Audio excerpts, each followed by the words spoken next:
At tayo po ay manalangin. O dakilang Diyos, maraming salamat po sa pagkakataon ito na muli mo akong tinawag at itinako sa pulpitong ito upang ipahayag ang iyong salita, ang mga kabutihan mo na ginagawa mo sa aming mga buhay. Salamat Panginoon, ikaw po ang manguna, ikaw ang mataas, mapapurihan, at ikaw po ang magsalita para sa akin. Ilagay mo lang po ako sa iyong likuran at ang lahat na pong pagpapala na nagmumula sa iyo ay labis po naming pinagpasalamatan. Sa pangalan ni Jesus, Amen. Mga kapatid, ang ibabahagi ko po sa inyo sa araw na ito, sana po ay makapulutan natin ang aral. Bagamat ito ang lahat ay lagi na nating nababasa sa Biblia, lalo na ang mga anak ng Diyos na naririto sa araw na ito. Ang totoong pananampalataya ay nararanasan sa pamamagitan ng kapangyarihan ng Diyos. Ito po ang pamagat na ibabahagi ko sa inyo. Paano po natin mararanasan ang totoong pananampalataya at kapangyarihan ng Diyos sa ating mga buhay? Una, kailangan po nating magpasakop sa kalooban ng Diyos. Kailangan ang ating mga pangarap, ialay natin at hihingin natin na gabayan tayo ng Panginoon upang ang kanyang kapangyarihan ay maranasan natin. At sabi po sa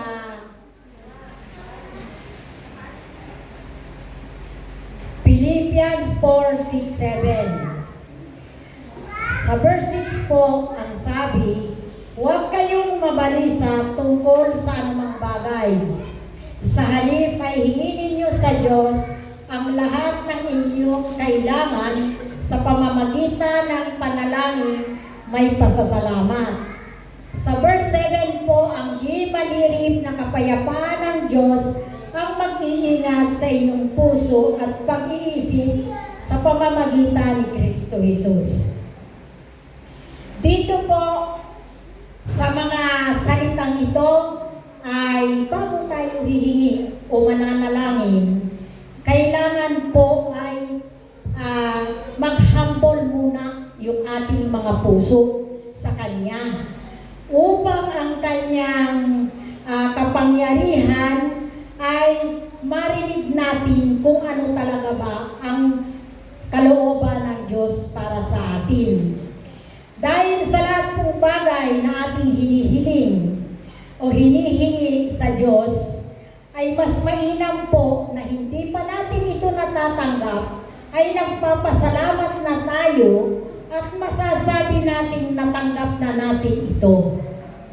Dahil ang sabi ng Diyos, ang lahat ng Kanyang mga pangako, lahat ng Kanyang mga sinabi, mula noon hanggang ngayon ay hindi naman nagbabago sa mga taong naniniwala, may tapat na pananampalataya at totoong nasa puso nila ang paglilingkod sa Panginoon. Kaya sa kasalukuyan po yung mga nangyayari sa ating paligid, kung totoo tayo na nagtitiwala, ilinilagay natin ang ating pananampalataya sa kamay ng Diyos, sa mga nangyayari sa mundo, dapat po hindi tayo nababalisa. Sapagkat ang Diyos ay nakaupo sa Kanyang trono at Siya ang may kontrol sa lahat ng bagay. Di man po natin nakikita ang mga sakuna, mga mangyayari, pero kung naniniwala tayo na ang Diyos ay kasama natin araw-araw, saan man tayo naroon, maging sa pagtulog o saan man, ay kasama natin siya at naniniwala tayo sa kanyang mga salita, na hindi niya tayo iiwan at hindi niya tayo pababayaan ayon sa kaniyang mga pangako sa atin. So, hindi po tayo dapat nangangamba. Halimbawa, dumating ang pagkakataon na talagang dumating ang tunay na krisis na wala tayong makain. Alalahanin lang po natin na ang lahat ng yan ay ginawa na ng Panginoon noong panahon ni Joseph.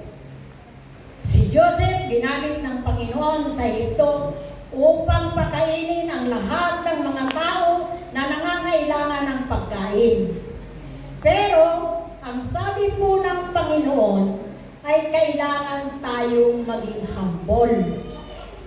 Mag-humble muna yung ating mga puso sa Kanya para magkaroon tayo ng pamumuhay na tulad ni Kristo. Magkaroon tayo ng matatag na pananampalataya sa Diyos na kahit anong mangyari, kahit anong sakuna ang dumating sa atin, anumang sakit, karamdaman o anumang bagay ang dumating sa atin, basta tayo ay naniniwala sa Diyos na tayo ay pagagalingin, bibigyan niya tayong sagot sa lahat ng ating mga problema, bibigyan niya tayo ng lahat ng daan para tayo ay makapagpatuloy sa tunay na layunin niya sa ating buhay. Katulad po ng pananalangin, ako sa totoo lang naranasan ko na ngayon tinatamasa ko na yung masayang pinagpaguran ko sa pensyon. Ako, nagdasal ako, nabigyan ako ng Lord ng trabaho. Pero minsan po, hindi ako nagreklamo. Naglalakad ako, halos 3 oras, 2 oras sa hapon, pauwi sa bahay. Pero minsan, hindi ako nagreklamo. Pagka ako po ay nakatapos na ng 8 hours na trabaho ko, nagtingala lang ako sa langit. Lord, thank you. Tapos na. I have new hope tomorrow. Yan lang po lagi ang inaano ko. Kaya nang sumapit ang takdang panahon na ako ay magre-retiro na, automatic po sinabi ko sa employer ko na, Sir, I want to have my retirement. Sabi po niya, hindi. Magtrabaho ka pa ng 2 taon. Ang sabi ko po, magtatrabaho ako hanggat binibigyan ako ng hininga ng Panginoon na maglingkod sa Kanya. Ipagamit ko yung aking talent na dapat ay pinagagamit ko sa Panginoon. Ang talent ko po mula noon hanggang ngayon ay panatilihing malinis ang iglesia. Kaya kahit na po, sa totoo lang, nag-iisa lang akong naglilinis, ang mga kasama ko, inaakot ko yun, pero di po ako nagre-reklamo. Lord, I'm doing this job for your own glory. Amen. Sabi kong ganon. Tapos, siyempre, mag-aalaga ako sa mga apo ko, pero hindi rin po ako nagre-reklamo. Minsan, nagre-reklamo lang ako sa anak ko pag di ako magka-devotion. Kasi nakaligtaan ko po yung mga salita ng Diyos na dapat ay mabahagi sa akin para lumago ako ng lumago sa Kanyang mga salita. Kaya minsan po, sabi ko sa anak ko, kina Yuli at Paul, dapat ang Diyos ang inuunan ninyo para hindi kayo laging kinakapos. Kasi sa totoo lang, yung pension ko po, tama lang. Pero sumusobra pa. Yan, kahit natutulungan ko sila, sumusobra pa. Nagtithank you lahat kay Lord. Natutulungan ko yung mga kapamilya ko sa Pilipinas, kahit kunting halaga, nagpapasalamat na sila. Kaya po, ano man ang hilingin natin sa Panginoon, lalo na kung halimbawa ay kagalingan, dapat po may humble heart tayo. Magpasabog muna tayo sa Kanya para ang lahat ng ating mga ipinananalangin ay patuloy niyang ipinagkakaloob, hindi man sa ngayon, pero may tamang oras siya at tamang panahon kung kailan niya ipagkakaloob ito sa atin. Maliban lang po kung mali ang ating hinihiling. Halimbawa ay mapahamak tayo. Siyempre po ay hindi bibigay ni Lord yun. Kasi sabi po niya, I have plan for you. May plano siya sa atin for our own good. Yan, kaya huwag po tayong magpapadala sa mundong ito o anumang bagay. Kasi ang totoo lang po, ang Panginoon lang, ang pinakamaganda na pagkukulan natin ng panahon sa mga panahong ito. Dahil ang lahat ng bagay na nakikita natin sa ating paligid ay talaga namang minsan nenervyusin ka. Magkakaroon ka ng worries o depression, may gera dito, may gera doon. Tapos, sabi po ng iba, ano kaya, end of the world na eh?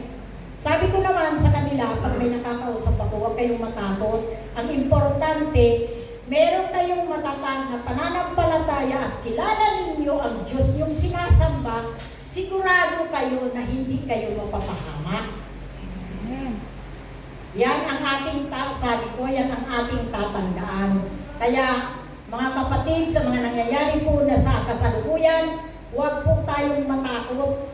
Sa halip, lalo pa nating patatagin ang ating pananampalataya, ipagdasal natin ang ating kapwa na hindi pa nakakakilala sa Diyos upang kung dumating ang takdang panahon, ay patuloy tayong magkasama-sama sa kaharian ng Diyos. Ayaw din natin pong mapahamak ang ating mga anak, ang ating mga apo, ang ating buong pamilya, mga kaibigan, kaya nararapat natin na sila ay ipanalangin. Kaya tayo po, lalo na tayong mga senior, nananawagan ako sa inyo. Kailangan po ay ipagamit natin ang ating talino sa Panginoon. Kasi ang ating wisdom po sa Panginoon lang yan ang galing. Huwag po tayong pag-tiyempo na tayo ay maghuhubilaw na. Huwag po natin sagarin ang ating katawan sa pagtatrabaho.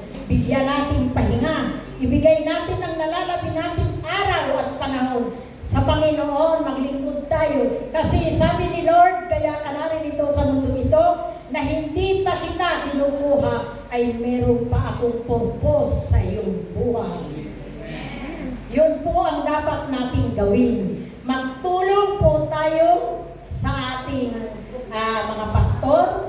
Tulungan natin sila kung paano uunlad ang ating sarili at huwag po lang tayong mananaman sa ating sariling kakayahan sapagkat ang lahat po ng ating kalakasan, anumang bagay mayroon tayo at ayan ay sa Diyos lamang nagbumula.